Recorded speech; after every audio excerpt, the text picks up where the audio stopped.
En France, suite à une plainte, la police et la justice ont enquêté pour la première fois ces derniers mois sur les acquisitions luxueuses de plusieurs dirigeants, en particulier en région parisienne. La plainte a finalement été classée sans suite, mais les listes des associations africaines s'alarment des milliards détournés depuis des années par certains chefs d'État. Il est signé Jérôme Bermin et Frédéric Pasquet. Au cœur du 16e arrondissement, l'un des plus huppés de Paris, un hôtel particulier de 1500 mètres carrés habitable. Il appartient à Omar Bongo, président du Gabon, estimation 15 millions d'euros. Oui. Oui, bonjour monsieur. Bonjour. Est-ce que je suis bien chez monsieur Bongo? Pourquoi faire? Est-ce que je suis bien chez monsieur Bongo, monsieur?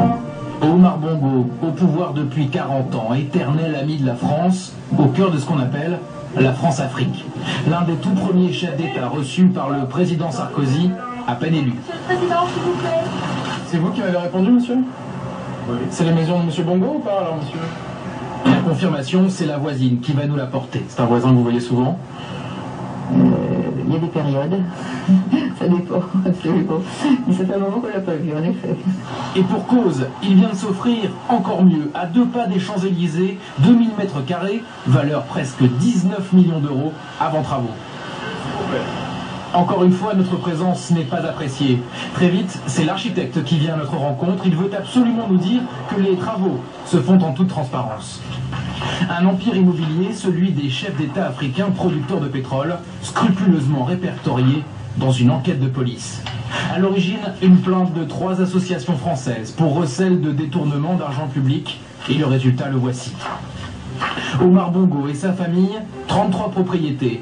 Ouest parisien, Côte d'Azur, il y en aurait pour plus de 150 millions d'euros. Pourtant, son salaire officiel est de 15 000 euros par mois. 150 millions d'euros, de quoi nourrir tout le pays pendant plusieurs mois. 70% de la population vit sous le seuil de pauvreté. Automobiles, Mercedes, Porsche, Aston Martin, il y a même une Bugatti à 1,1 million d'euros.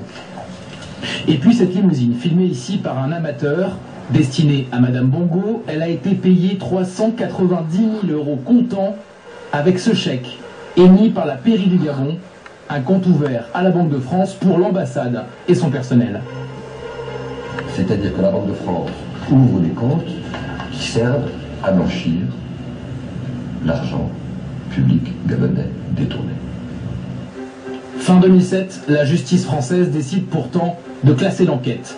Infraction insuffisamment caractérisée, selon le parquet de Paris. Il y a dans ce pays des décideurs politiques et économiques qui ont été convoqués par des juges d'instruction ou à la brigade financière depuis 20 ans, pour 10 fois moins que ça.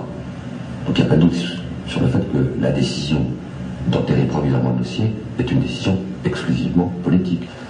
Lui est régulièrement l'avocat du gouvernement.